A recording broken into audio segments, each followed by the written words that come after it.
Good morning. The Subcommittee on Financial Services and General Government will come to order.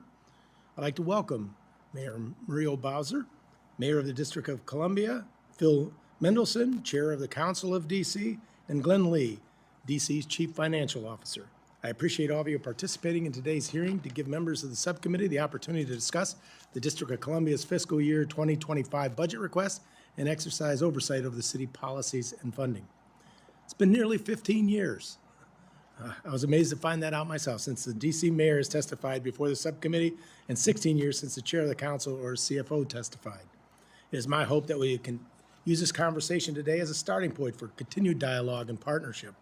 As chairman of this subcommittee, I prioritize connecting with agencies under our jurisdiction to better understand their budget requests and the utilization of funds that are appropriated by Congress.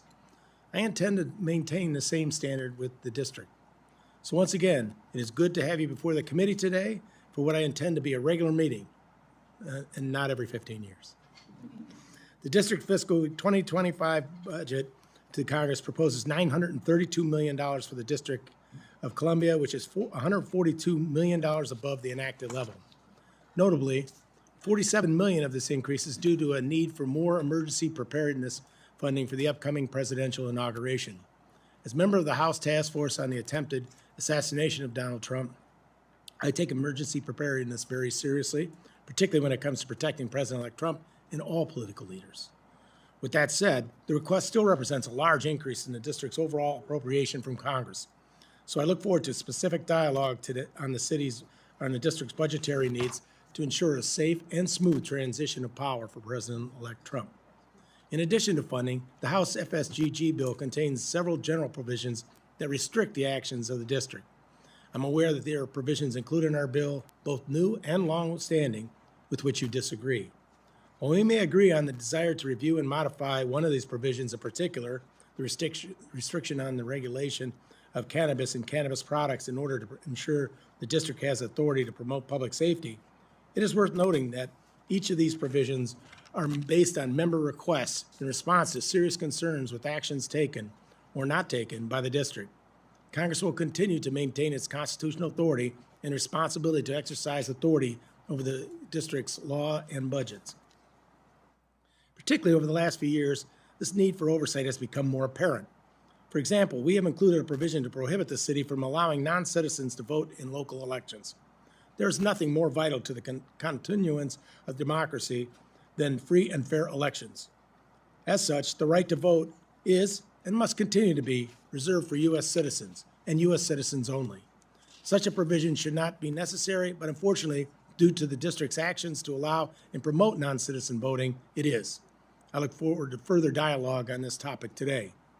Additionally, I hope to have a robust conversation on the impact of federal government's telework policy on the district. This subcommittee has jurisdiction over funding for the General Services Administration and the Office of Personnel Management, two agencies that oversee federal space and personnel policy.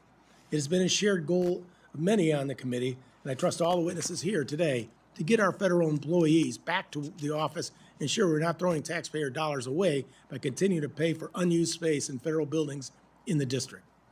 These telework policies have impacted our government in many ways, but they've had a particularly acute impact on the safety and economic stability of the District of Columbia. Once again, I thank you all for being here today. I look forward to the dialogue on these topics and more. Now I turn to our ranking member, Mr. Hoyer, for his opening remarks. Thank you very much. Thank you very much, Mr. Chairman.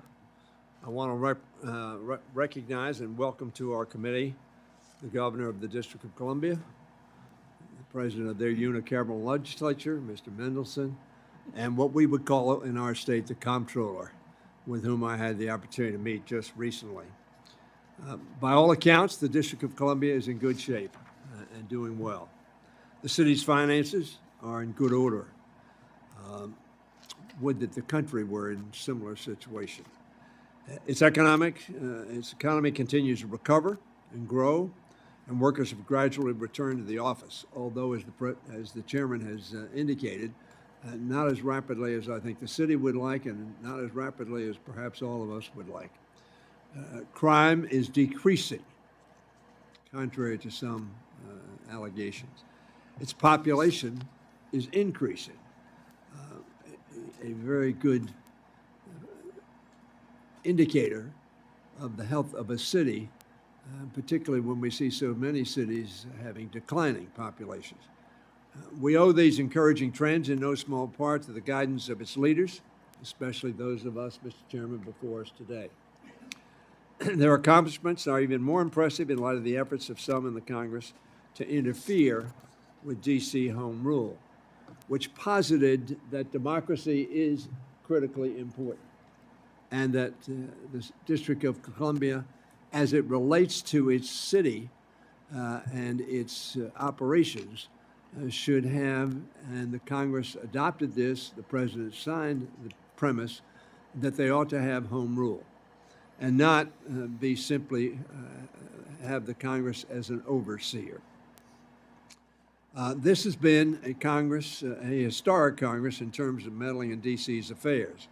Members have tried to insert themselves in the governance of this great city, wading into local issues that ought to stay local, subject to the citizens of the District of Columbia's judgment. From a concealed carry restriction on WMATA to the right to turn on red and everything in between. Washingtonians know how to govern themselves. They don't need members from thousands of miles away to weigh in on the specifics of how they run their city or to overrule what residents of D.C. want for themselves. Protecting home rule is absolutely vital to D.C.'s continued success.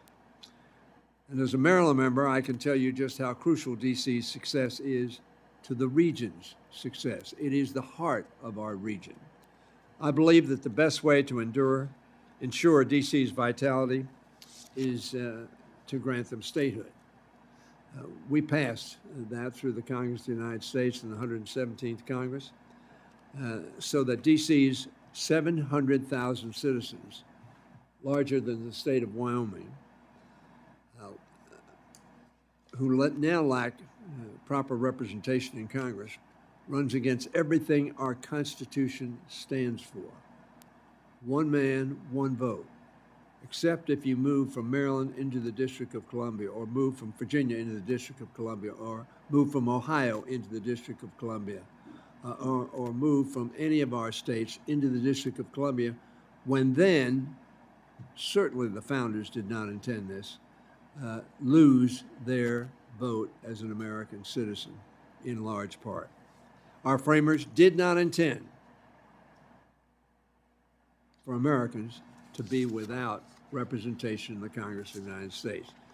Considering that D.C. would be the state with the highest proportion of black residents in the nation, the lack of statehood also has disturbing implications for voting rights and equality in our country. I am eager to hear from our witnesses about the progress their city has made in spite of these obstacles. Again, I welcome all three of you, representatives of a city that is my favorite city. Now, I live in the suburbs,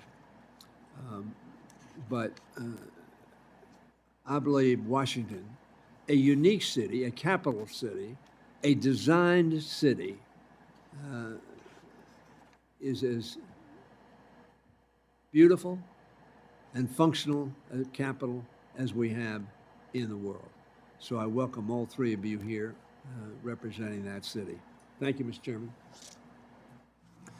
Thank you, Mr. Hoyer. Mayor Bowser, without objection, your full written testimony will be entered into the record. With that in mind, we'd ask that you please summarize your opening statement in 5 minutes. Thank you, Mr. Chairman. Okay, all right, there. It's red. Now you can hear me. Okay. Thank you, Chairman Joyce and Ranking Member Hoyer and members of the subcommittee. And we are just very pleased to be here. And 15 years is too long, and we're happy to join you today to explain the state of the district. I'm Muriel Bowser. I'm Mayor of Washington, D.C. I'm joined today by Council Chairman Phil Mendelson, the Chairman of the Council of the District of Columbia, and Chief Financial Officer Glenn Lee. I'm also joined by members of my team. I want to thank you for the opportunity to appear today to share our economic vision and the financial priorities of our city. And so with no uncertainty, Washington, D.C. Is a well-run city. And notwithstanding the great cities represented on this dais, we believe the best city in the world. We navigate the functions of a city, county, state, school district, and state. And like Mr. Hoyer said, we're unique. We're different. We comply with the designation of a state in more than 500 federal laws. Our finances are strong.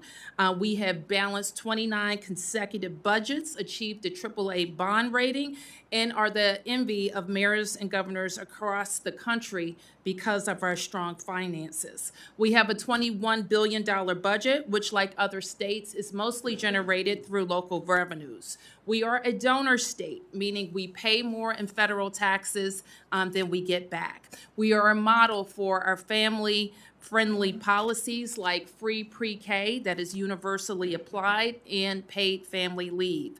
Our park system is consistently ranked the best in the nation. We have a strong and effective public school system of choice with both traditional public schools and public charter schools. And unlike many urban school districts, our school enrollment has also increased for the past 3 years. Crime is trending sharply down, and unlike many of our peer cities, our population is growing. So I say without equivocation, the state of the nation's capital is strong. And today is my hope that we will talk about our shared priorities to make our nation's capital even stronger. Our current budget is focused on 3 priority areas: public safety, education, and our downtown. And so when it comes to ensuring that our communities are safe for our residents, workers, and visitors alike, DC is putting its money behind proven strategies for reducing crime. We have been laser focused on rebalancing our public safety ecosystem to focus mostly on accountability. So I am pleased to report that violent crime in the district is down 35% compared to last year, with a nearly 50% reduction in carjackings. When we look at neighborhoods close to here, for example, violent crime is down 57% in Capitol Hill and 56% in the Navy Yard. And we see similar trends across all 8 wards. And we're committed to continuing those downward trends.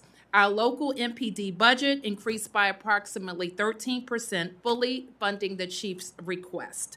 I'm pleased to say that Chief Pamela Smith has joined us here today, and as she develops her budget for MPD, I look forward to fully supporting that request to get us back to 4,000 officers. The fiscal 25 budget also includes increased funding for DCPS and DC public charter schools. And we frequently refer to the nation's report card, or NATE results, that show that DCPS has remained the single fastest improving urban school district 10 years running. This budget also makes catalytic investments in the downtown. Our downtown action plan is funded with more than $500 million to fuel our comeback and keep our basketball and hockey teams in DC where they belong. So we have prioritized efficiency savings as well over the last several budgets. I'll mention a few. We've left no stone unturned in looking for good government efficiencies, including eliminating vacancies, negotiating better contracts and leases, consolidating IT purchases, eliminating outdated technology, and even turning off devices that we are no longer using. We made the tough decision to discontinue a local bus service called the DC Circulator and double down on our investments in WMATA, in Metro. In doing so, we know that we are investing in America's subway system and making sure that we are attracting our riders back. In fact, Metro has made a remarkable comeback.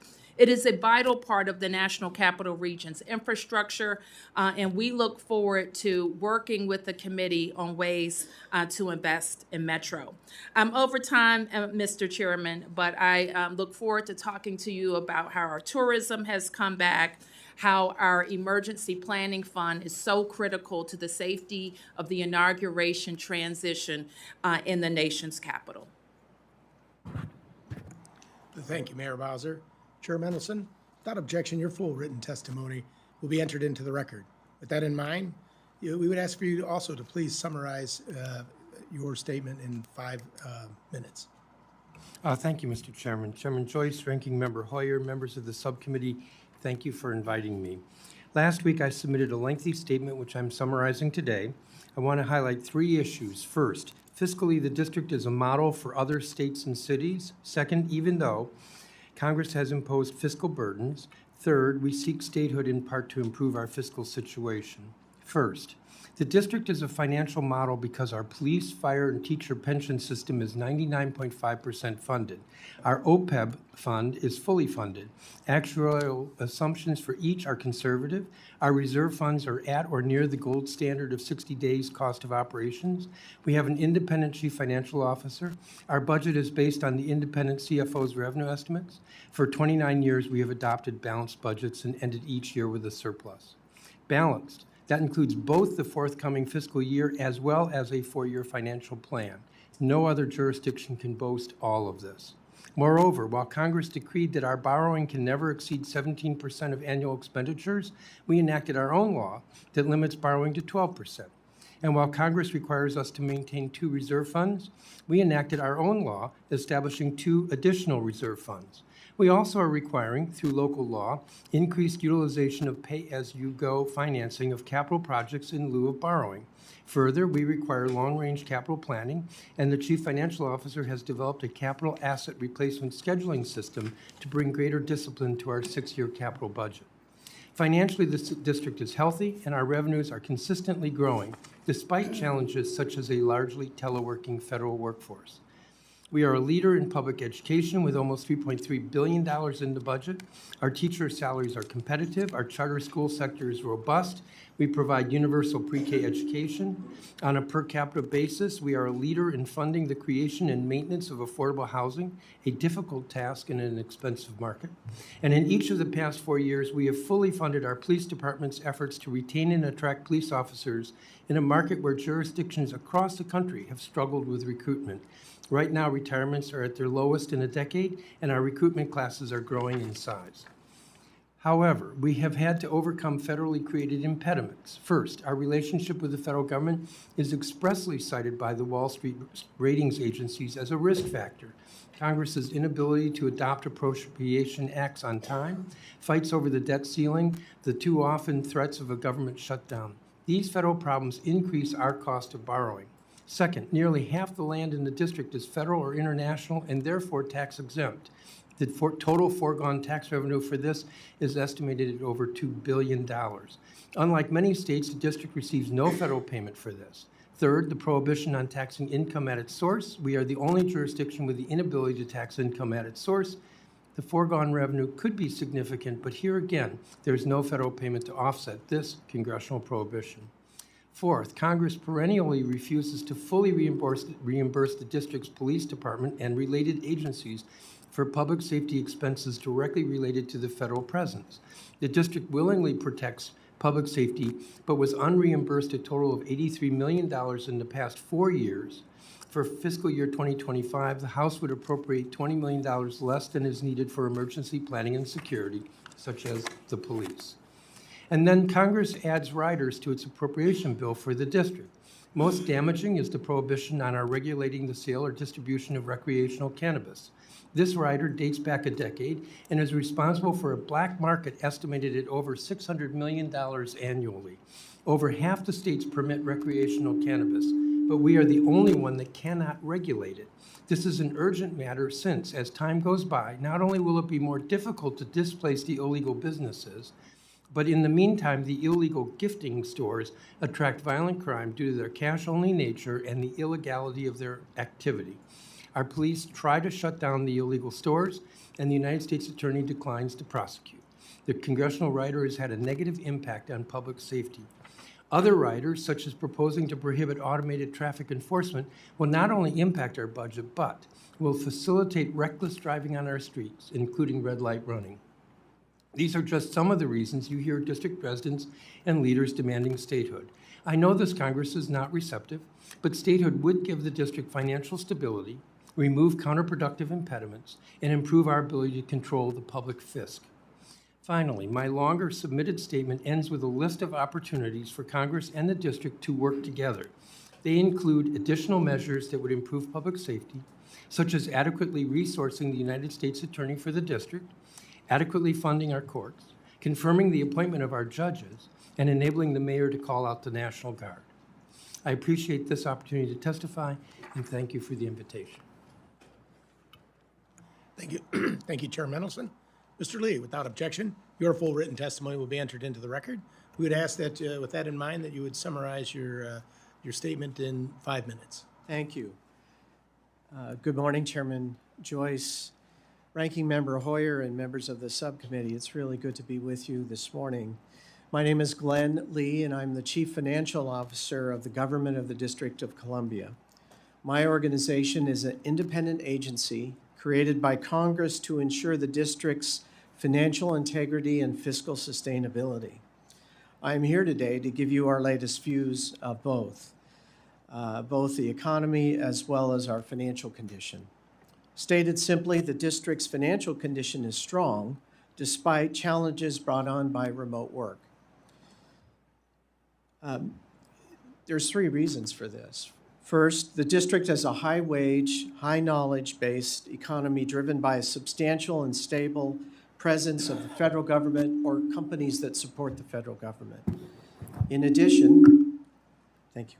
In addition, there are a multitude of employers who support the federal decision-making processes, including a large contingent of international organizations that provide stable and high-wage jobs. As a result of this, the district's economy is historically resilient, often buffered from downturns faced by other metro areas in the U.S. Second, the district's financial practices are strong. The district government adopts annually a 5-year financial plan. The benefit of a 5-year financial plan is it allows elected leaders to consider both program objectives as well as longer-term trends in costs, revenues, and liquidity. As was mentioned earlier, as far as I know, this is the only place in the country with that kind of financial requirement. In addition to this, the district has very strong budget controls. It has reserves, not only those established by Congress, but additional ones established by the district that are there for unforeseen expenses or liquidity management. And finally, the financial transactional controls that are in place have resulted in clean financial audits for 27 consecutive years. Very proud of that. Finally, the district's actual condition is good. Our pension obligations are fully funded. That's very rare for major jurisdictions, either at the state or local level. Our debt levels are manageable. Our reserves that we've described represent about 18.5% of our general fund spending when they're fully funded. And in addition to the reserves, we currently have a fund balance of about 25%. Now, it's true that that fund balance is part of our spending plan over the next 4 years, but we will work very hard with the local leaders to ensure that the remaining financial condition at the end of the 4-year period, our current planning horizon, has enough reserves and fund balances to support the district's liquidity needs. As a result of these three conditions, the district has a AAA rating. Having earned a AAA rating is a rare event, surprisingly. Only 10 of the largest 25 cities have AAA ratings in 12 of the 50 states. However, there are headwinds. The district faces headwinds in our economy, primarily resulting from remote work. Many economists believe that remote work is a transformational change in the employment market for office-based workers. Time will tell. It's hard to know right now, but time will tell. Nonetheless, in many major cities, including the district, office utilization remains 50% of what it was prior to the pandemic. For the district, this means that on any given day, there's 100 to 250,000 fewer people commuting in the district to work in our offices.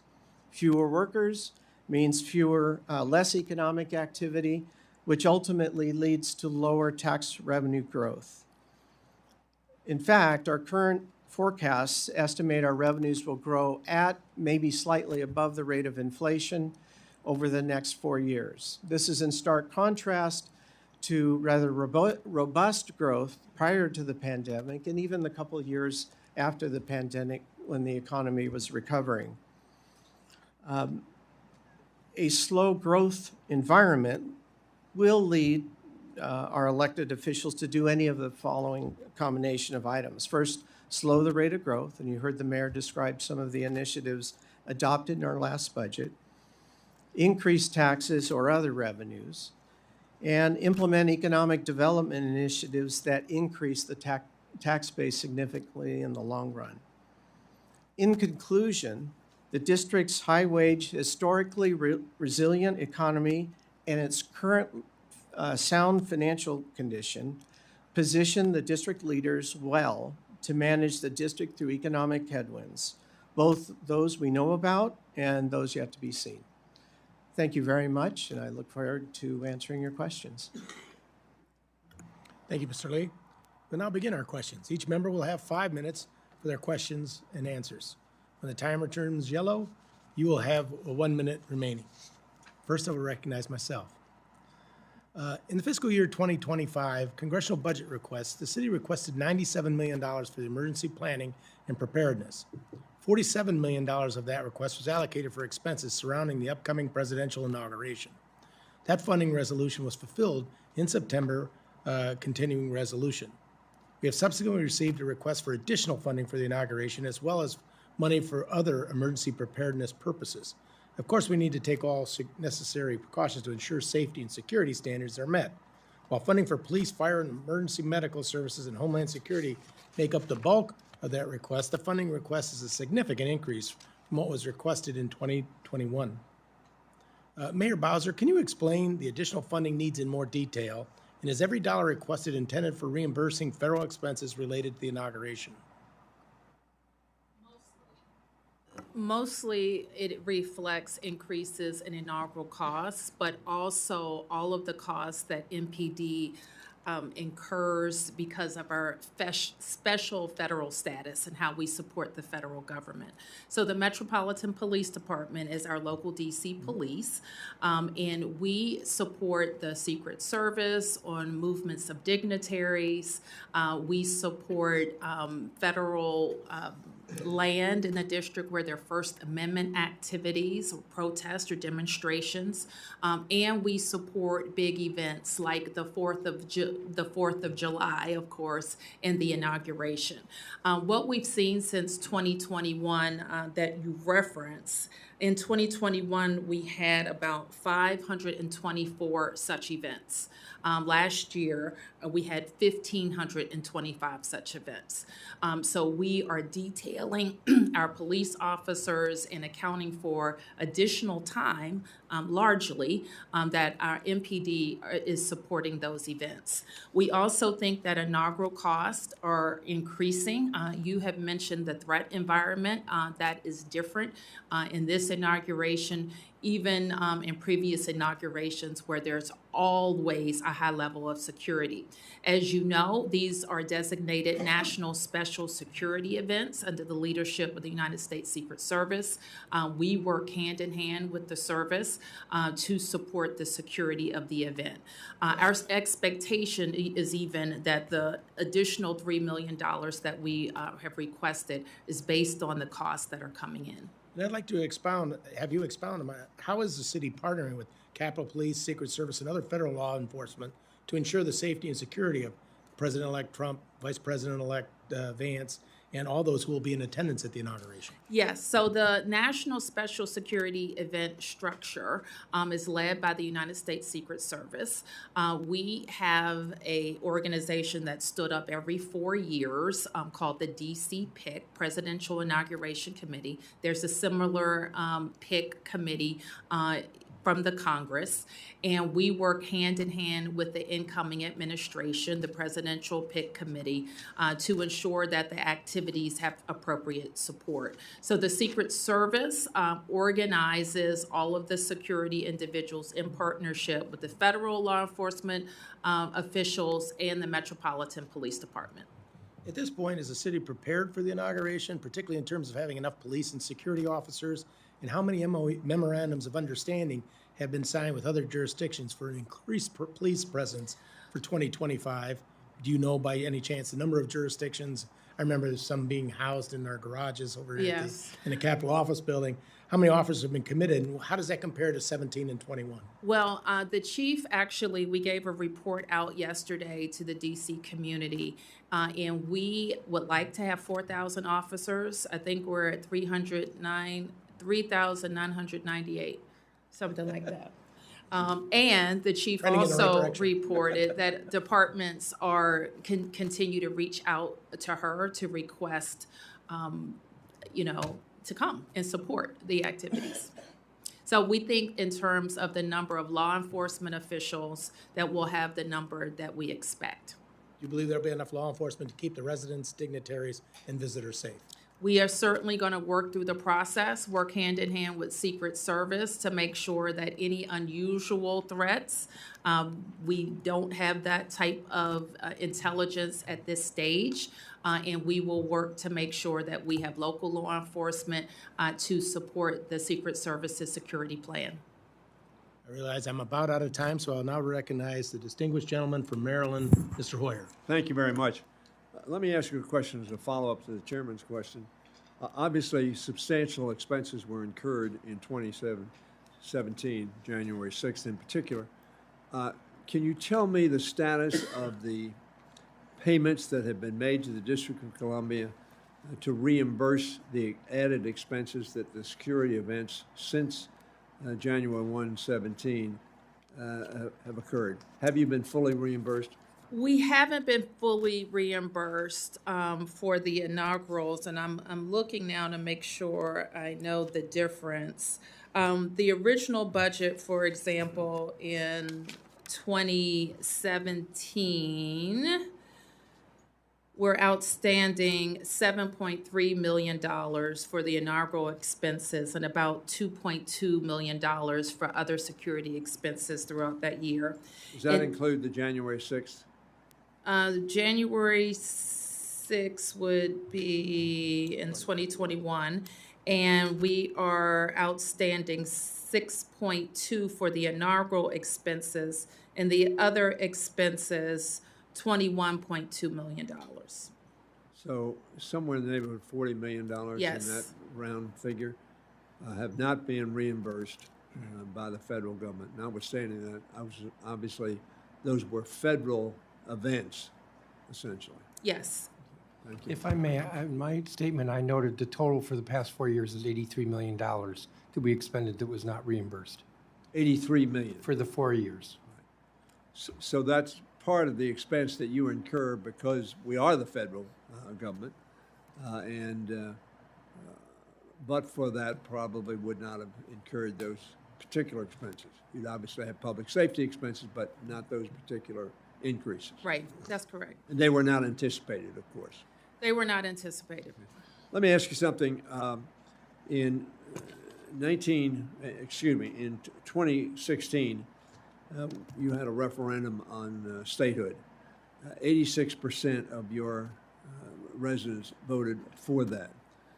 Citizens, I presume, Yes. voted for that. Can you explain that high percentage? Well, yes, Mr. Hoyer, and in fact, since that was 2016, I became mayor in 2015, and we were very intent on changing the conversation around statehood, and part of our campaign included rewriting our Constitution, including talking to all of our residents in a constitutional convention and going back out to the voters. And what we explained was the only way to really secure DC autonomy, to make sure that we can speak for all of the residents without interference, is statehood. You've explained already that our population is greater than 2 states. We take care of ourselves. We have addressed constitutional concerns that have been raised regarding DC's admission as a state. And so the House has approved DC's admission 2 times. We've also achieved greater support from our surrounding jurisdictions, including your support, Mr. Hoyer, for statehood for the district. Thank you very much. As a country, we, of course, support very strongly self-determination of peoples around the world. Yes. In my view, this is a particular example where our principles are not being pursued in a way that reflects that 86% of the people of this jurisdiction, the District of Columbia, or the state of Washington, Douglas, Yes. Would be manifested. Yes. Mr. Chairman, I think we really ought to do that. I want to observe, first of all, you're correct, I'm sure. For 15 years, we have talked about the District of Columbia on the floor about none of the funds can be used for this, that, or the other. But for 15 years, we have not given them the opportunity to appear before the Congress of the United States and state its case. So not only do we not honor home rule, but we don't honor our responsibility that we discuss hearing from the jurisdiction that is most affected by our decision with reference to the District of Columbia. Mm-hmm. I have 10 seconds remaining, so I will yield back the balance of my time. Thank you, Mr. Hoyer. The chair will now recognize Ms. Henson from Iowa. Thank you, Mr. Chairman. Good morning. Good morning. Madam Mayor, Chair Mendelson, and CFO Lee. Thank you so much for coming before our committee today to answer our questions and talk about the budget. It goes without saying, but one of my top priorities is safety and security for Iowa families. That applies when they come here to the Capitol as well. And when we're hearing from families who are coming here to the Capitol to visit not only our facilities here, but the national monuments as well, we're talking a lot about, obviously, the inauguration coming up in a couple of weeks. Making sure that they can come here and return home safely is a top priority. And while I appreciate that your testimony today outlined some steps that you are taking to improve public safety, I think that people are still concerned about the level of violent crime here in the city. And while we have seen that decline, last year was the district's deadliest in more than 2 decades. It's down, but it's still unacceptably high, is what I would say. So what is your message to Americans who are coming here, who want to be safe and visit the nation's capital, but still knowing that that crime is very, very high? Well, what I would say, and thank you, Congresswoman, is Americans are coming to the district every single day. In fact, people from around the world are coming to the district every single day. Last year, we broke records in terms of our visitation. We exceeded the pre-pandemic levels, and we had the highest level of visitation in the District of Columbia. So I know that Americans are enjoying the museums. I know that they are taking advantage of our wonderful hotels, great transportation network, going to our restaurants and seeing our shows. We share, however, you will never hear anybody say more loudly than me that any level of violence in our city is unacceptable. We've worked very hard to rebalance our public safety ecosystem following the pandemic that disrupted it. and disrupted it in very fundamental ways. And I think that our focus on accountability and driving down crime and people having illegal access to guns and using guns has been very important. We do, when we come and speak to members of the Congress, and the chairman highlighted it, and I highlighted it as well, we could use some help.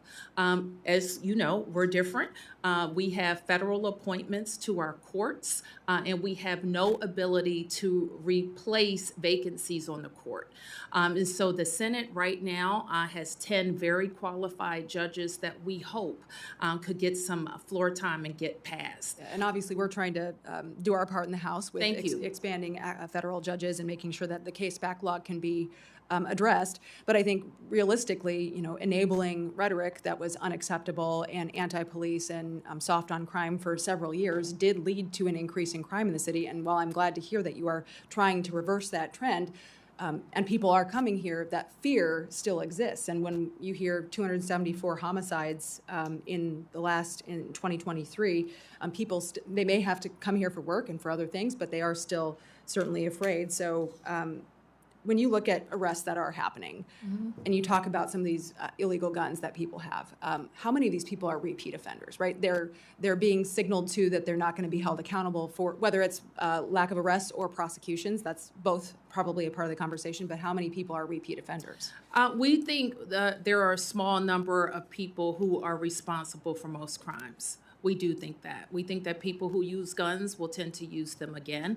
And we look to make sure the ecosystem is working. And that's why we're fully funding our police department. We're looking at our policies to make sure that if they need to be recalibrated, they are being recalibrated.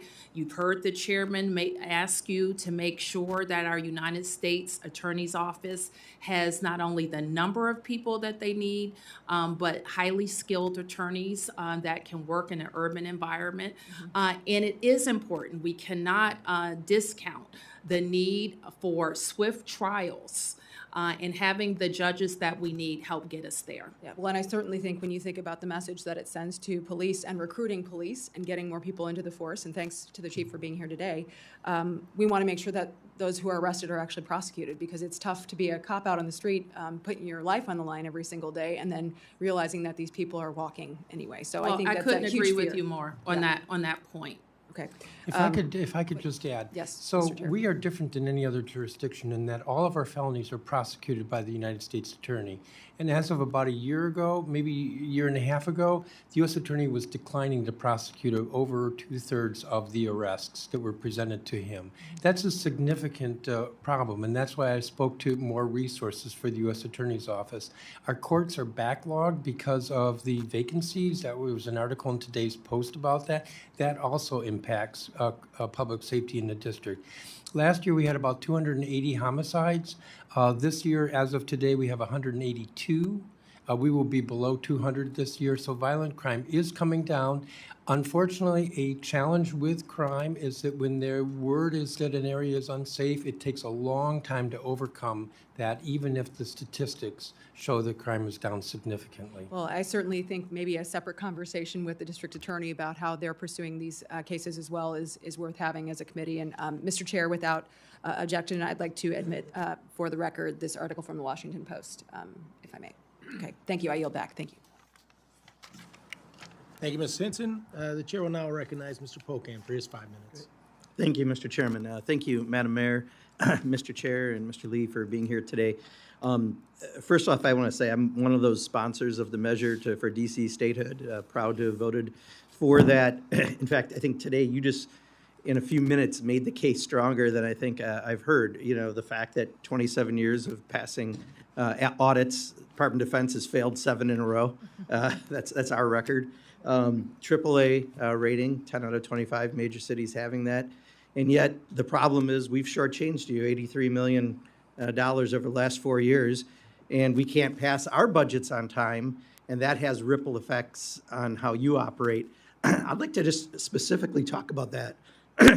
Not only do we have a problem with our review and we don't do that timely, I'd love to hear a little more about that, but also when we don't pass our budgets or we have continuing resolutions, how does that directly impact you know, you've maintained all this, you know, strong financial measures, but we've made it hard.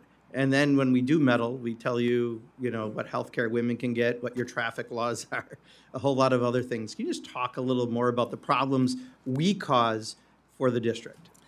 Well, first of all, we have and we are able to continue the operations of the district even if the Congress has a discussion whether you're going to continue the operations of the federal government. So that we've been able to separate ourselves with your help from that discussion. Still, it creates a lot of anxiety if there is a discussion in the city about if the Congress will continue to operate. We have the businesses that work with the federal government and Congress concerned. We have some contractors who won't get paid. We have then people who won't get paid, who live in the district, Maryland and Virginia and other places for the federal government.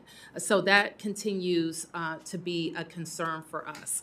We have, and as the chairman has testified, even our local laws passed democratically by the Council of the District of Columbia are sent to the Congress, and sometimes they're layovers.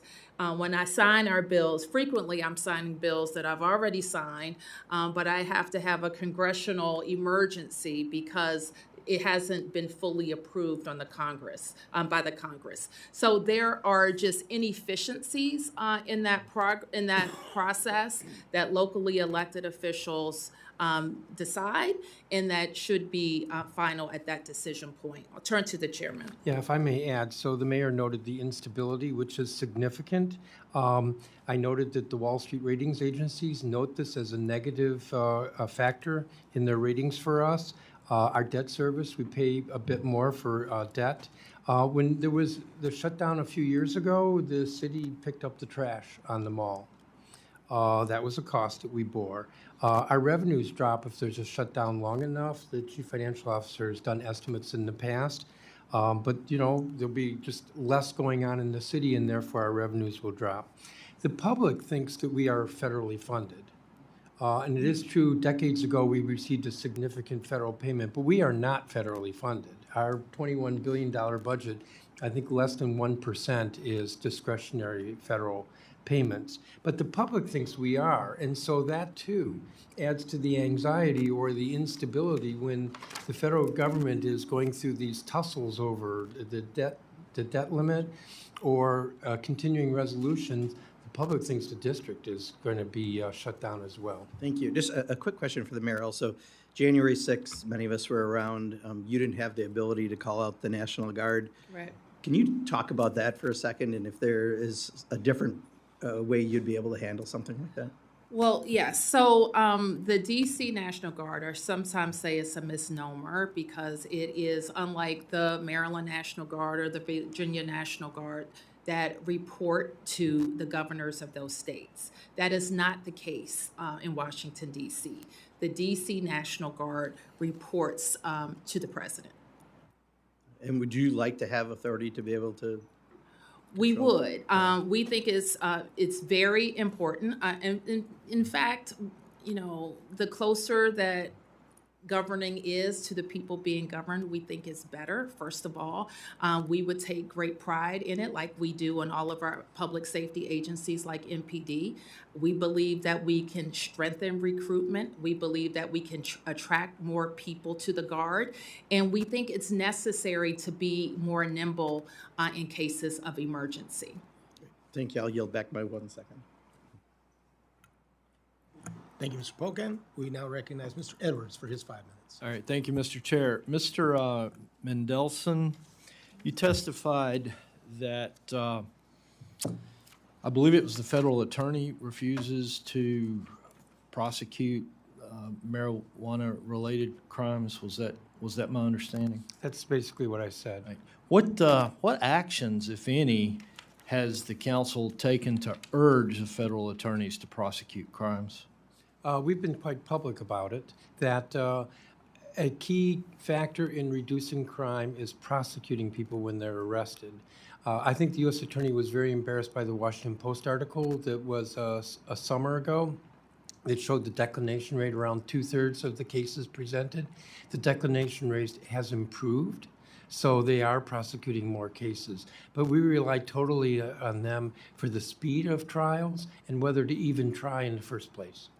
And so I'm specifically interested in the prosecuting the crimes for marijuana-related Yes. incidents. Is that to Yeah, what so you're- my testimony referred to the fact that when the executive, MPD, goes out and shuts down a store and an illegal store and refers it to the U.S. Attorney's Office, they're declining those prosecutions. And so, again, can you be more specific in what calls you have made to the U.S. Attorney to prosecute those crimes? Discussed it mostly publicly. I think I've discussed it over the last couple of years privately with the U.S. Attorney. I mean, they don't come under us. And so we don't have the ability. You know how frustrating oversight can be, but we have no oversight authority over the U.S. Attorney. And so are you saying publicly right now that you had rather see the U.S. Attorney prosecute marijuana-related crimes? Yes. I was referring specifically to the stores, but yes, more broadly. When there's a major drug case, I think they prosecute. But we're talking about these, I call them pop-up stores that do this illegal gifting. They don't have a license. They're selling, in fact, they purport to be selling cannabis. Typically, it is laced with other drugs. It's actually dangerous to human health. And when they have been closed down, because we have started to close them down, there will be other drugs that are found. And it's a real problem, and they're just not getting prosecuted in the courts. Well, I appreciate your stance towards seeing more prosecutions in D.C. Thank you for that. Mr. Lee, in your testimony, you mentioned that slow revenue growth requires elected officials to reduce growth in spending, increase taxes, or encourage new economic development pathways to expand the tax base. Which of these three avenues have you recommended to the D.C. leadership, and have they taken any of those recommendations? I think I used the word "and." It takes all three to address slower revenue growth. Appreciate that our role is to support the mayor and council with financial transaction management, constructing a budget. They are responsible for determining each of those sets of policies, whether it's cost growth in programs, what revenues to execute or not, or what deductions we manage in the management of taxes, and certainly economic development initiatives. Now, clearly, we have a wealth of information and tremendous expertise, and we routinely help both the executive and the council assess different programs for a variety of reasons, whether it's program effectiveness or efficiency. And we're happy to do that. Thank you. Ms. Bowser, 10 years ago, in 2014, there were 3,961 sworn officers and 105 homicides. Today, there are 3,159 sworn officers, and so far this year, there have been 180 homicides, 800 fewer officers, and 75 more deaths. What's changed in the last 10 years, and what, in your opinion, can be done to reverse the trend that we're seeing here in the district? Well, thank you, Congressman. I'm pleased to say that is not as low as you report, is 3,266 officers. And I would point to 2 years where we were unable to hire police. And we would also point to our trajectory and investments necessary to get there. And we are prepared to make those investments in our upcoming budgets. We've also been very focused on making sure that we have a policy environment in the district where police want to work. And what we are finding is that's happening. Police look to the district and know that they're policing a city, and they're also supporting the federal government. They like the fact that they're working in an urban environment, but also have opportunities for high-level detective work. So we think that we have made the policy changes, the investments in recruiting, the competitive salaries to attract officers. All right. Thank you. Mr. Chair, I see I'm out of time, so I'll yield. Thank you, Mr. Edwards. And just to clarify, Chair Mendelson, the District of Columbia has agreed or okayed the sale of cannabis. It's been not allowed because of the direction of some member of Congress or a directive from Congress? Correct. So what you're hoping is that the people who are doing it illegally and creating the black market that you said it was how many million? 600 million, that's actually a figure from a couple years ago. So there's a $600 million black market that's operating because what you wanted to do isn't allowed to because of something that the federal government, a directive from one member, has managed to Correct. put into So the... if we could regulate, then we would have a regulated market, and that in turn, if we do it right and it's competitive, would largely put the black market out of business. And you'd But also without be- a regulated market, there's just recreational cannabis. People just go to illegal stores. And you'd be able to tax the legal market and create another funding source for the district. Yes. Now, I didn't mention that because in my view, that's not the primary goal here. Understood. But versus having to expend money to go after Correct. the folks who are doing it illegally, you'd be able to at least get something from it. But the U.S. attorney won't help you or assist you in going after those illegal ones who are selling stuff potentially laced with fentanyl or other bad things. Correct. Thank you very much. Mr. Chairman, might I just add, I want to be clear that the Metropolitan Police Department, along with our commission that regulates medical cannabis, is involved in a campaign right now to shutter illegal shops. And since they have been active in that space, we have issued dozens of citations and closed 14 illegal shops. And we will continue until we make sure that all of the businesses that are operating in the district related to cannabis are legal. And I commend you for doing that, and also that crap that they're selling at gas stations to Yes. underage kids. Yes. That is also illegal. I'm sorry. I'll get off my soapbox. Mrs. Torres, we recognize you for 5 minutes. Thank you, Chairman. That was a very important topic also. I want to also welcome you, Mayor Bowser, Chair Mendelson, and Chief Financial Officer Lee. Thank you for being with us here today. As a former 911 dispatcher and as a former mayor, I truly understand the importance of fully funding our police departments, especially here in our nation's capital. I cannot even imagine the work that you have to do with your hands literally tied behind your back, having Congress question and authorize your every single move. It is my understanding that this bill provides DC with $20 million less than requested for emergency planning and security costs. According to the bill report, emergency planning and security costs cover public safety efforts to provide support for the United States Secret Service and to respond to terrorist threats and attacks. I am greatly concerned for this committee's priority to defund our local law enforcement by $20 million critical dollars needed to keep us safe. On January 6, 2021, when a violent mob of insurrectionists attacked our nation's capital, it was DC police who answered our call for help. Let us not forget that there was a real attempt to hang the Republican vice president of the time. After January 6th, Congress should have learned our lesson about supporting DC's safety protocols.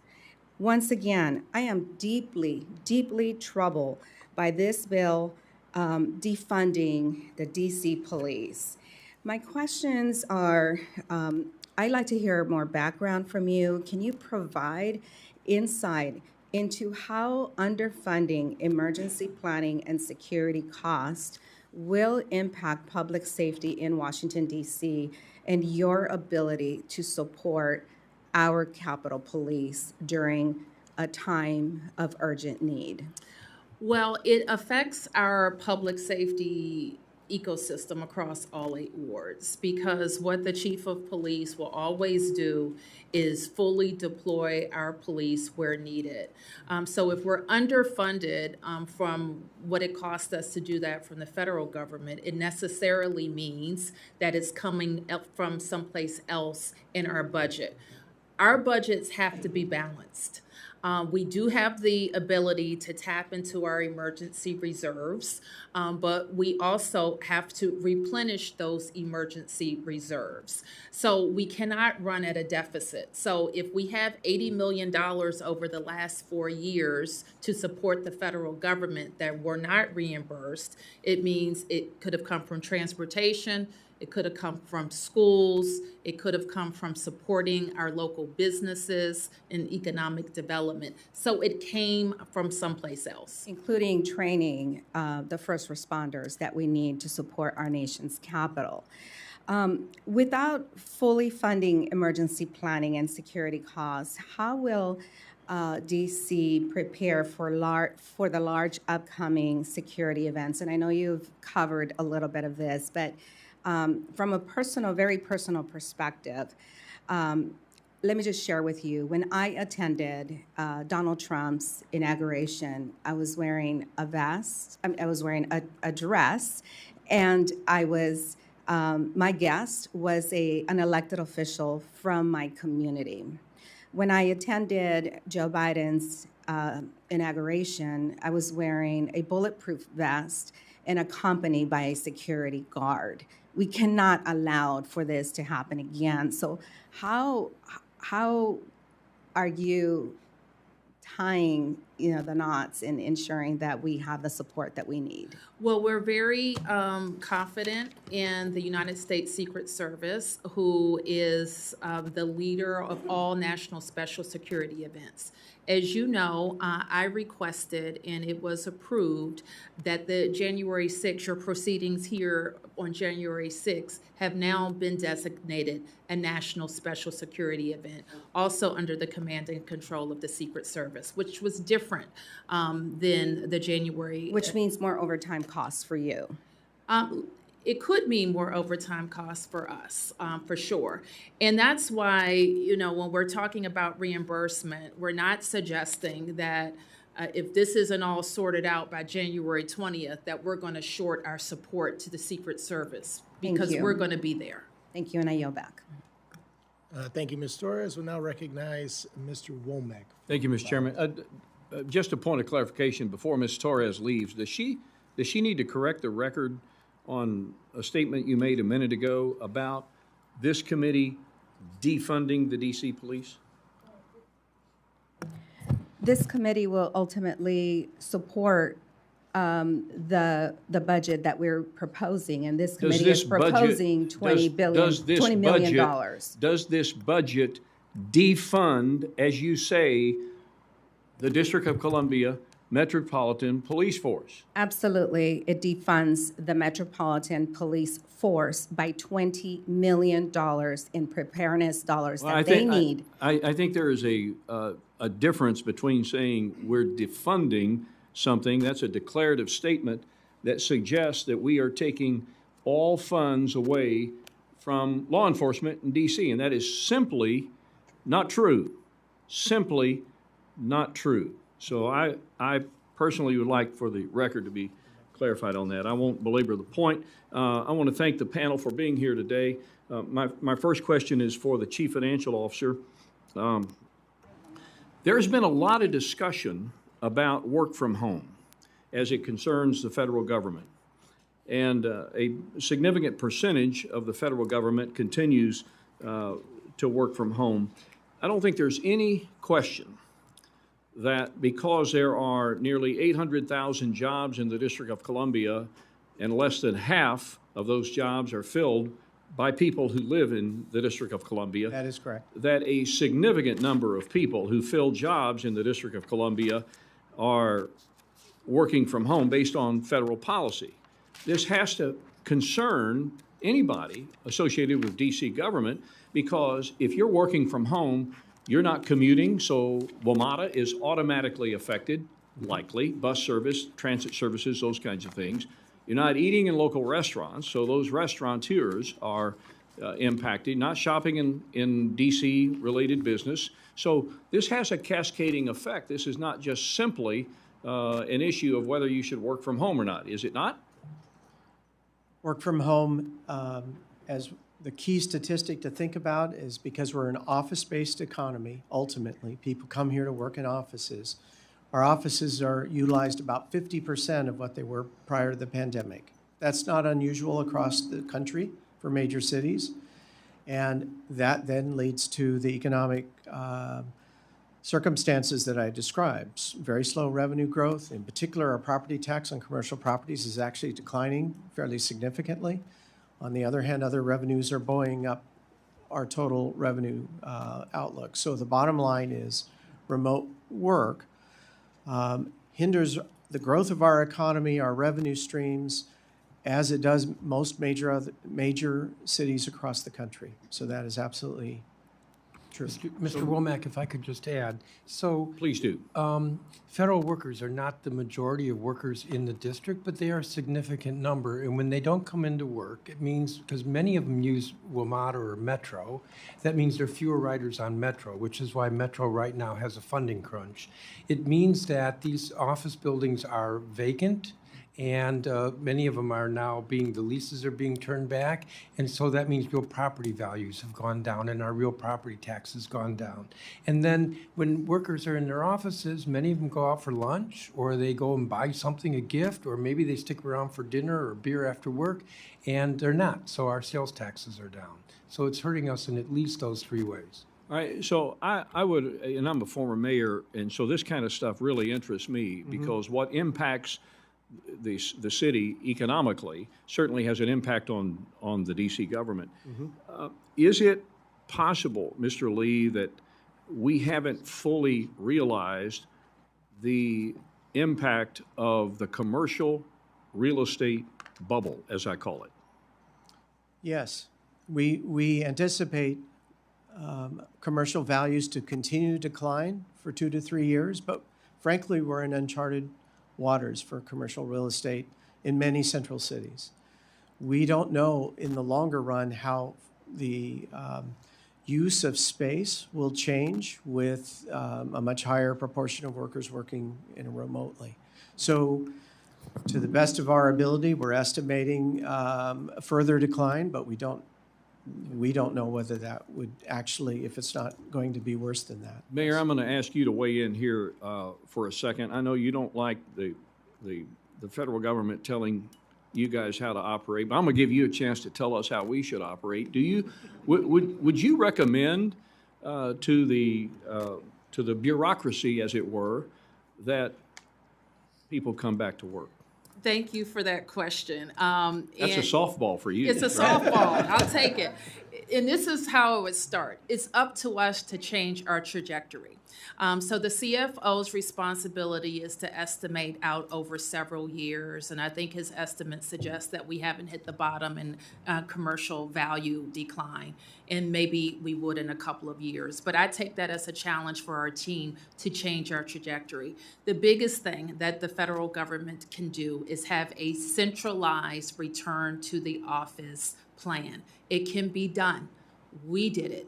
We have 37,000 employees in the District of Columbia. They came back to the office in June following the pandemic. We have a 4-day per week in-person policy.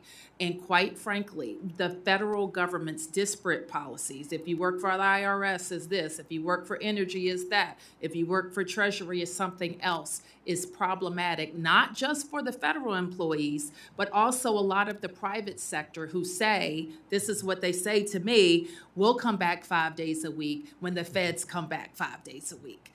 And so we need a centralized policy that makes sense. And all of the things that my colleagues here have suggested will improve. But more than that, Mr. Womack, it's also important for us in the National Capital Region to say we're proud to host the federal government.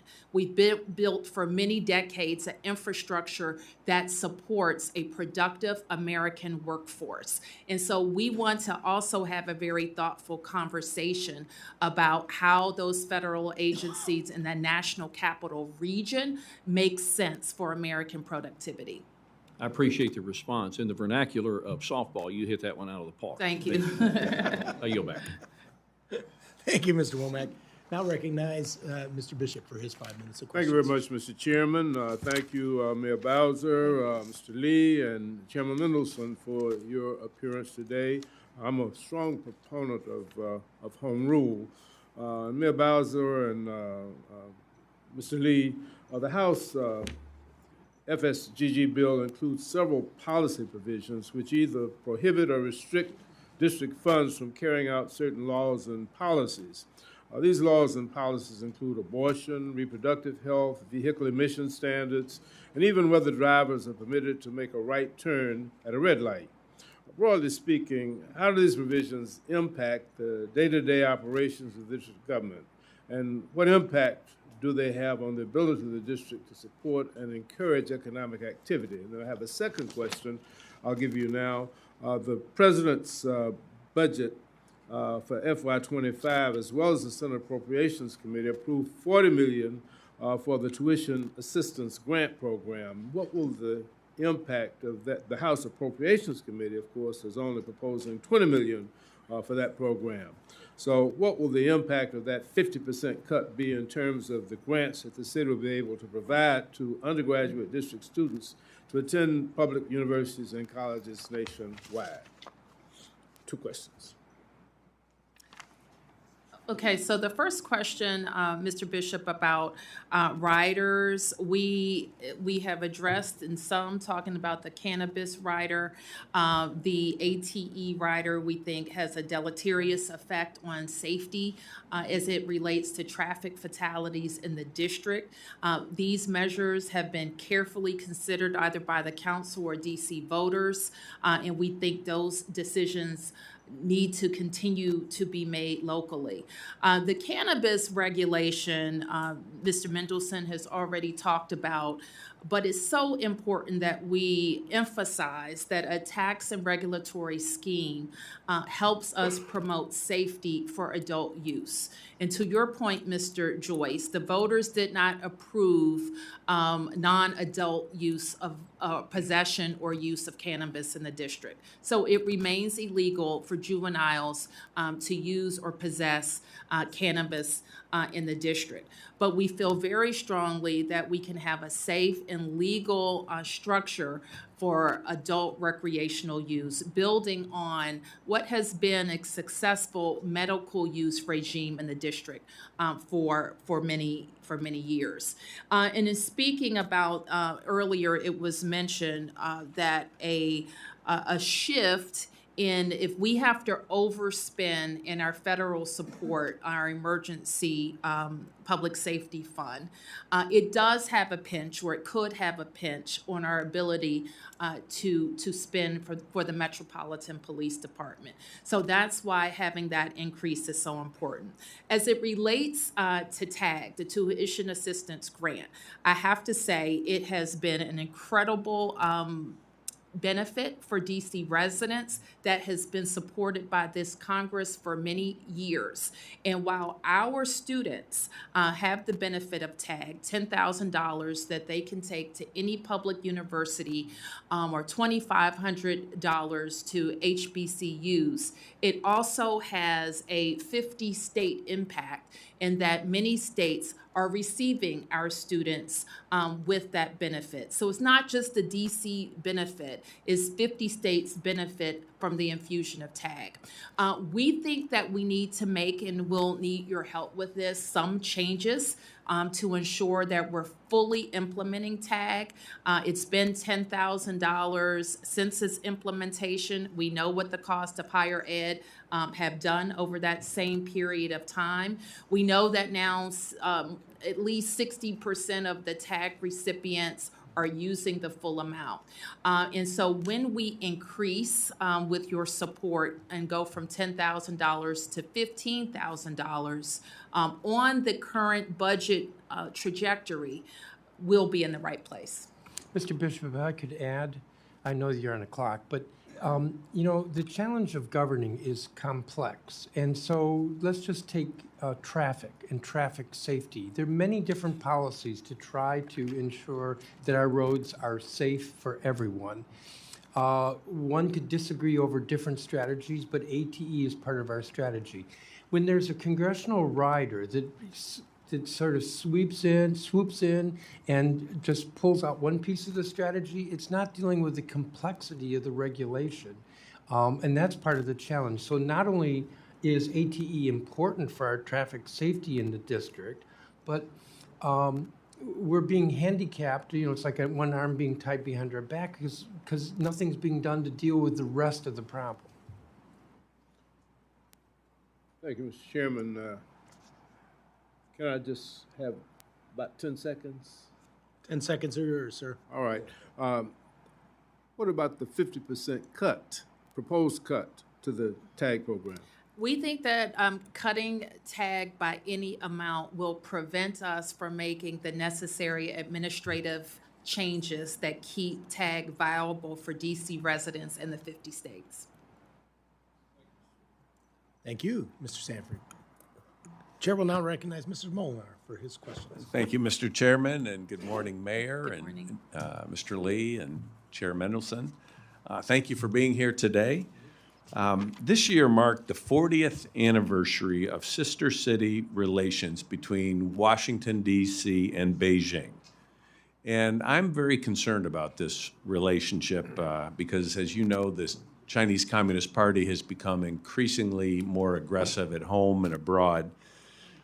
In Washington, D.C., people can openly petition their government, voice their opinion, and exercise their other rights under the First Amendment. Beijing embodies the opposite of these values, with no free expression and punishments for those who speak out. Just most recent example would be to see what's happening in Hong Kong with all the political prisoners there. Additionally, the Chinese Communist Party's United Front uses engagement, including sister city programs, to exert influence over foreign governments, officials, and businesses.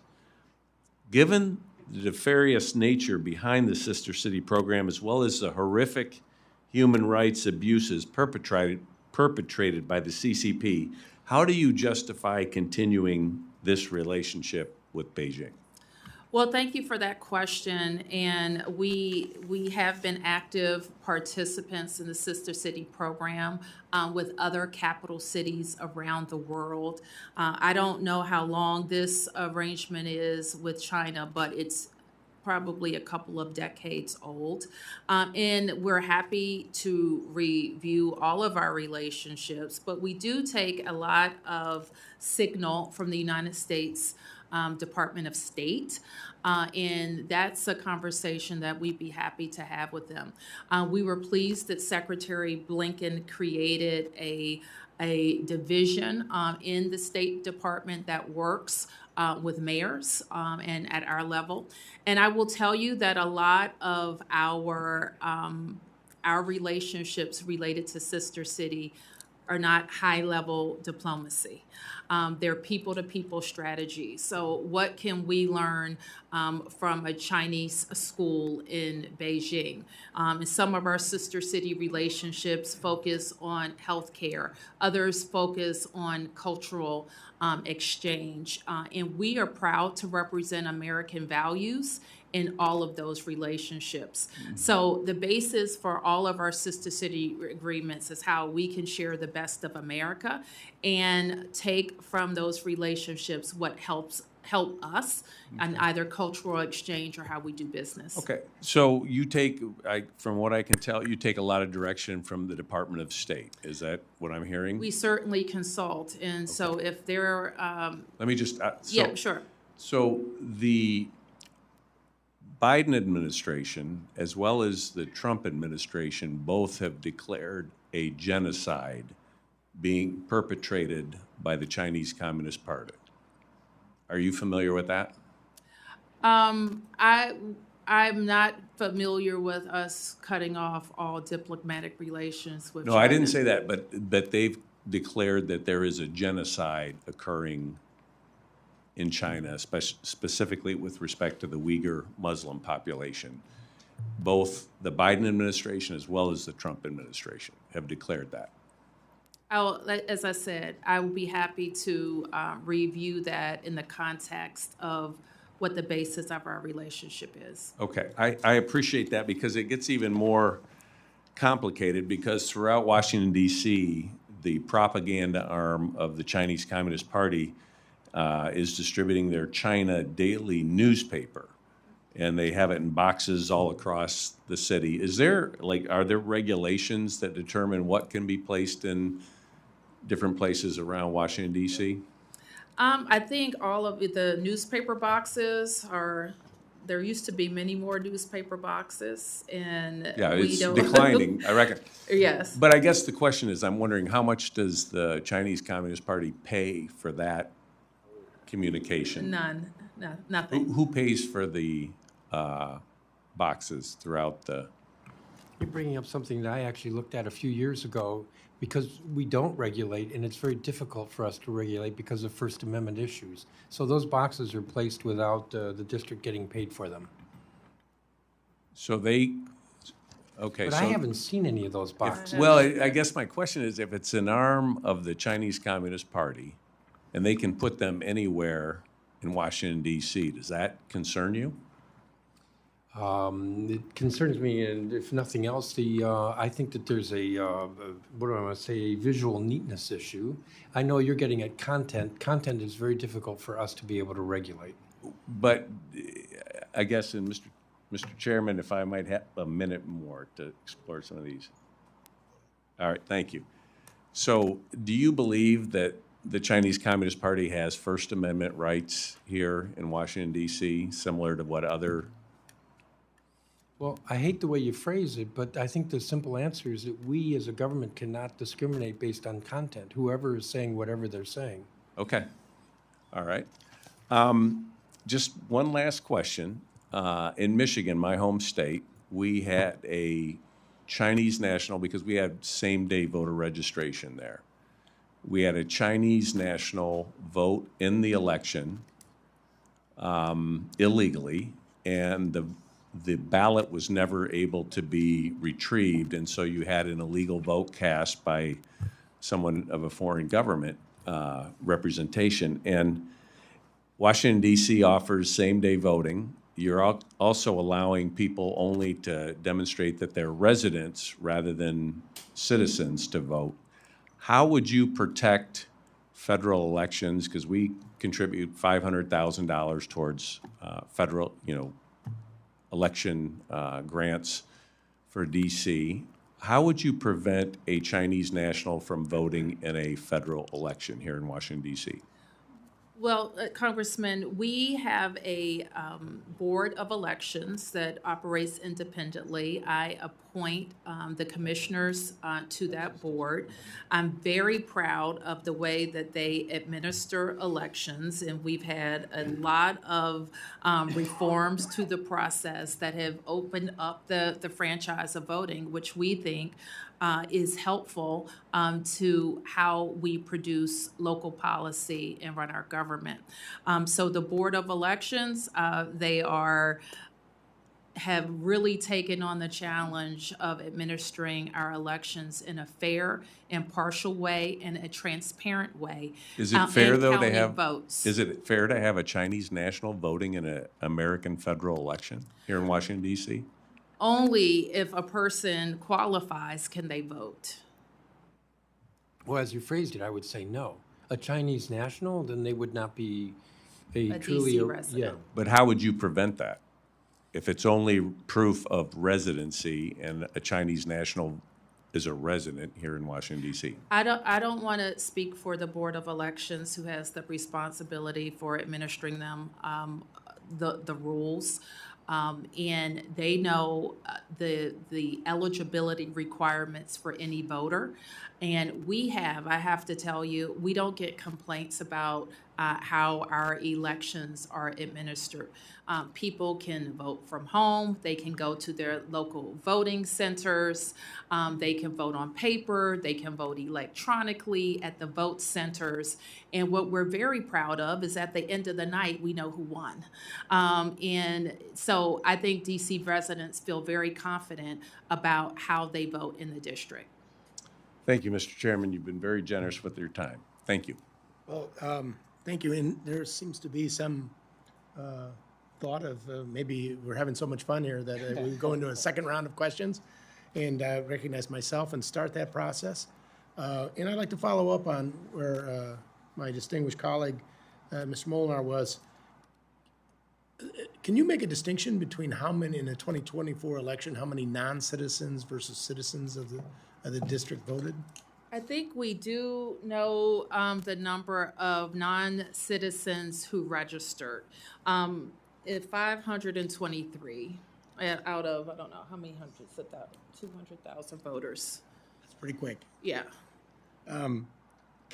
What distinction do you make between those things that are in DC and a federal election? Well, the Board of Elections has the ability on the spot in our voting centers to be able to give you the ballot that you're eligible for. For example, if I voted outside of my home precinct, which I did, and I'm only going to get the ballot. Therefore, my ward representative is on my ballot. My advisory neighborhood commissioner is on my ballot, not someone else's. Similarly, the board can produce a ballot that you're eligible for, so the federal offices would not appear on your ballot if you're not eligible. So do you believe that non-citizens should have the ability to vote in your elections? The council has passed the bill. I would have suggested that residents, we have a lot of long-term residents here who have the ability to work. They have work permits. And that's one level of identification that I think is well proven. And we have a lot of our residents who came to the district with temporary protective status. Now, I know there will be a big discussion over immigration reforms, and we look forward to participating in that because we think that people who live here, who pay taxes here, who raise their families here, who have mortgages here, who have jobs here, and have been here and have come here with temporary protective status and other means should have a pathway to citizenship. Those residents participating in a local election, I think, makes our process better. Chair Mendelson, do you share the same beliefs? I don't want to pit you against each other, but. Well, and you won't. And I also am the chair of the council, which adopted the legislation. Where we come from, our perspective is that these individuals who may not be United States citizens still are residents of the district. And they participate, as the mayor said. We want them to participate, if for no other reason than public safety purposes. If there is some illegal activity or domestic violence, we want them to feel that they can report that. We need them to report that. And so we try not to discriminate against them.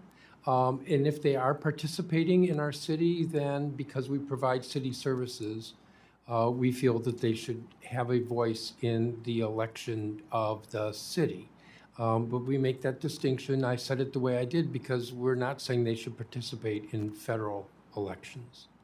So does council participate in the integrity of elections, or as far as making sure that? Sort of in the same way that you do. We have oversight. And we have hearings, and so we hear whether there are complaints or problems. So we have heard complaints and problems about the speed of elections, vote counting, and complaints about lines at some of the precincts, but we've not heard complaints about illegal voting. Okay. And just to clarify, Mayor, when I was talking about the crap that kids get, I was talking about like Delta 8, those things that the hemp type products that are not being, they put it out there as being THC, but it's actually coming from China Yep. or somewhere else, and these are chemicals. It's not any type of grown thing. Yep. That is something that we all should be making sure. I know in my state of Ohio, it's now an active thing going on in the House and the Senate to try to rid those places from those, because those people are not making any distinction whether or not they're selling to kids. They're just selling. Yes. And it's crap. It's crap. And I totally agree with you on that. We've been fighting all types of synthetic substances that have been sold. And some, like, is not only crap, some of it is deadly. Right. And so we know we don't want our kids or adults buying off market where we can't assure the authenticity of the product. So if we could regulate, we'd have seed to sale, but we can't regulate. Where there have been enforcement efforts against these illegal gifting shops, there's sometimes been testing by the government, and we have found almost always that there are other substances mixed in with the cannabis. And we've also, as I mentioned before, found other drugs that are being sold in those establishments. Thank you, and I applaud your efforts on that. I would defer to my dear friend, Mr. Hoyer, for any questions he might have. Thank you very much. First of all, general question. There are 89 provisions in our fiscal year 25 bill which deal with directing you to do something or to prohibiting you from doing something that you wanted to do. How inimical is that to your governing the District of Columbia? And for instance, these provisions do not relate to my telling Mississippi citizens what to do, or Iowa citizens what to do, or for that matter, Maryland citizens what to do. What impact does that have on you on an annual basis in trying to deal with these? Well, we've talked quite a bit about the policy riders, Mr. Hoyer, that I think are affront to kind of our democratic principles. Our residents don't understand it, and in some cases, we think that it prevents us from making the best decisions for the district, or spending a lot of time kind of fighting about it and explaining or over-explaining, explaining again why we need to have control of our transportation policies to protect residents of the district. What we'd rather be doing is talking about the things that we can work on together that we know with your influence we can change, like a centralized return to the office policy for the federal government, because a lot of the things that the CFO has mentioned about declining commercial property values can be impacted by such a change. But there are other things we've outlined in our policy. We don't expect to go back to 2019 in terms of commercial utilization. And I don't know that we expect the federal government to all of a sudden use some of the underutilized buildings. So another thing that we can work on together is what the process is for underutilized buildings. If there is a change in the amount of federal jobs in the National Capital Region, we think it would be akin to a base closing. And the impact that we have seen just with remote work is akin to 20 bases closing. And we know when that happens, the federal government steps up with a BRAC process, the base realignment, with support, financial assistance, worker retraining assistance, all of those things that would accompany such a huge federal decision that impacts the local economy. So we have several buildings that we think are prime candidates for realignment that we like to work with you on. But I think a larger discussion when it comes to our budget, which I might add, what we're talking about in this federal payment is not the $21 billion budget that is raised from DT taxpayers. It is the amount that we need from the feds to support federal purposes. And so I really would like to identify ways that we can talk about how we support a return to the office and how we repurpose federal buildings and what the federal government's role should be in what we've lost. So there are a lot of opportunities, as I said at the end of my written statement, where we could be working together on issues. But to speak to your question, I didn't like how I phrased my answer earlier to Mr. Bishop, but when I said that governance is actually quite complex, I tried to illustrate it with the ATE process and traffic safety, but I could give some other examples. Cannabis, where we're seeing it counterproductive in terms of public safety. A rider from years ago that's not in place now, thankfully. Remember the prohibition on needle exchange? And as a consequence, we led the country in terms of HIV/AIDS rate. That was public health. And so if you are going to step in and say we can't do one strategy, well, what are the other strategies?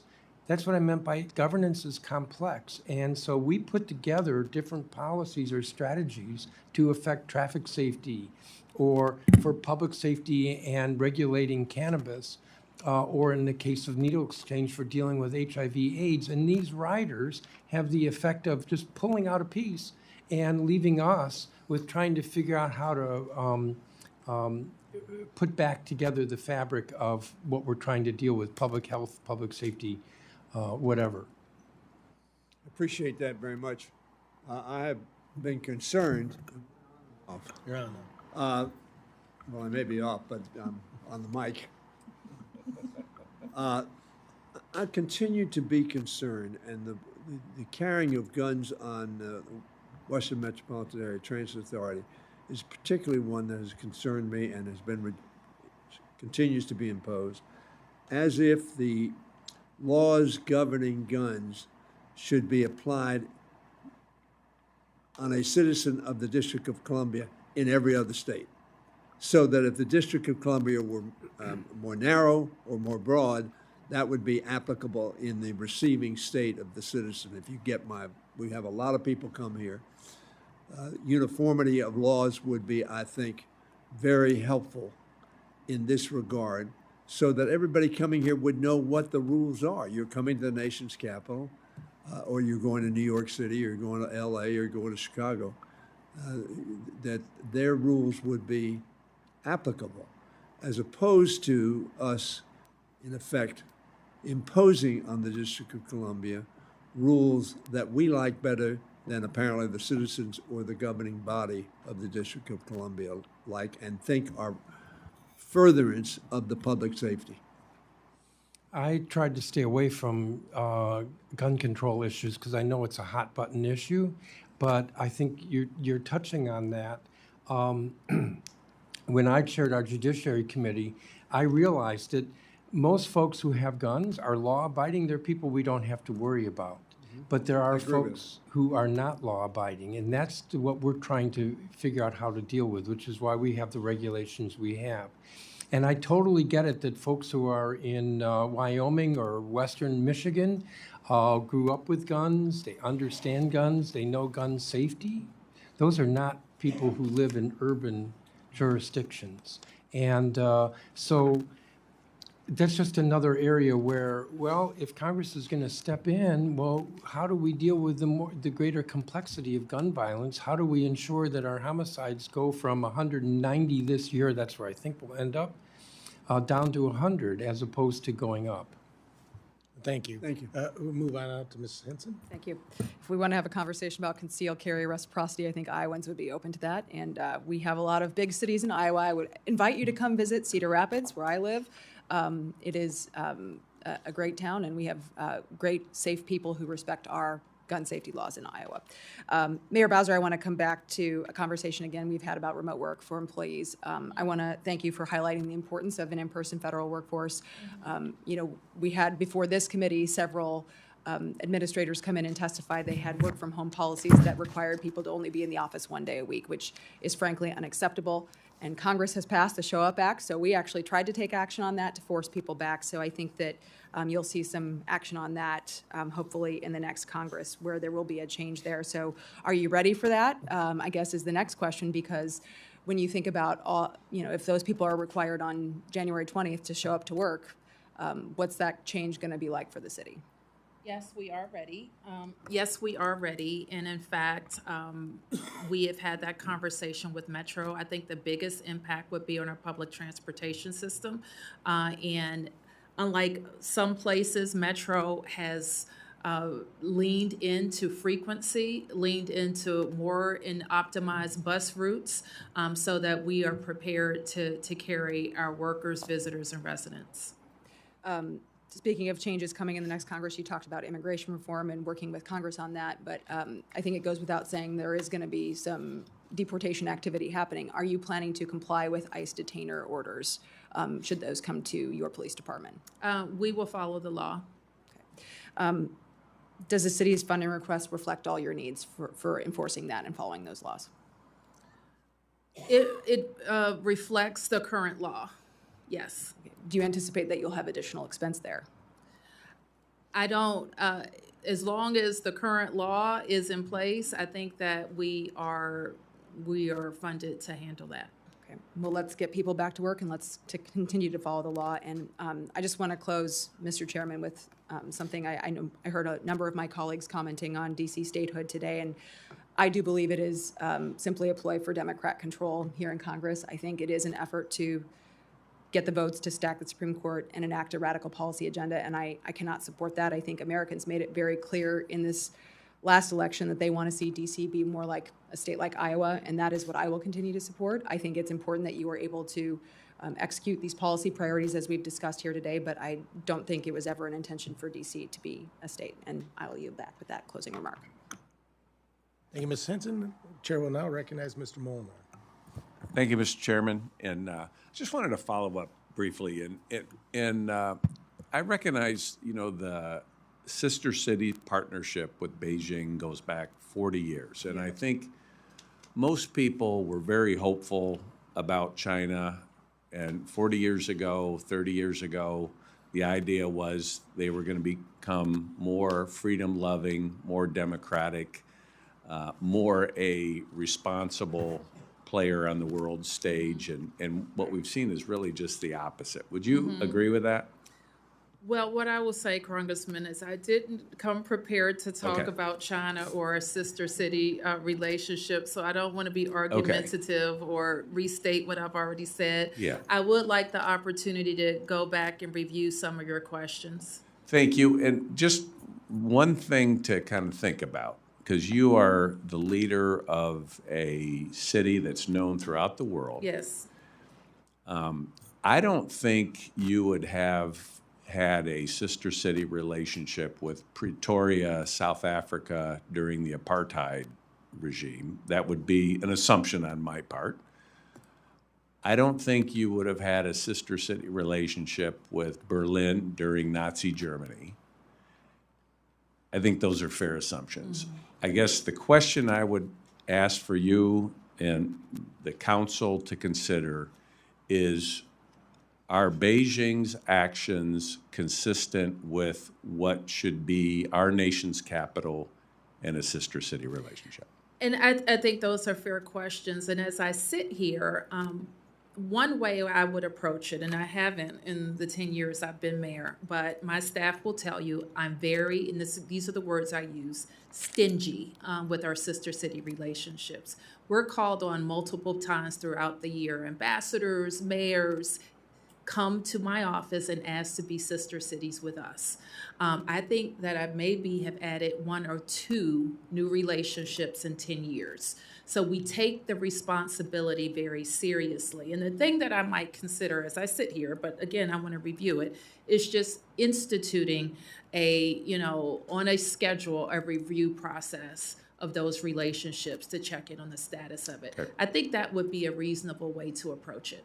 Okay, thank you. Thank you. And I yield back. Relatively painless, and I know that our time is up. I know you've had much fun here, but Yes, it's good. with that, some of the members on the committee may want to submit questions for the record. And so we'd ask that please submit any questions for the record for the subcommittee staff within the next 7 days. With that, I'd like to thank you all for you, being Mr. here Chairman. for your time today. And we're going to do this again. So we're not going to do it every 15 years. We're going to do it again. And to all you who came to support the people that you have here, our witnesses today, thank you for being here today and your input. It's not often we have such a full gallery and when it comes to meetings like this. So thank you for being here as well. And with that, the subcommittee stands adjourned. Thank you. Thank you. Thank you, Mr. Chairman.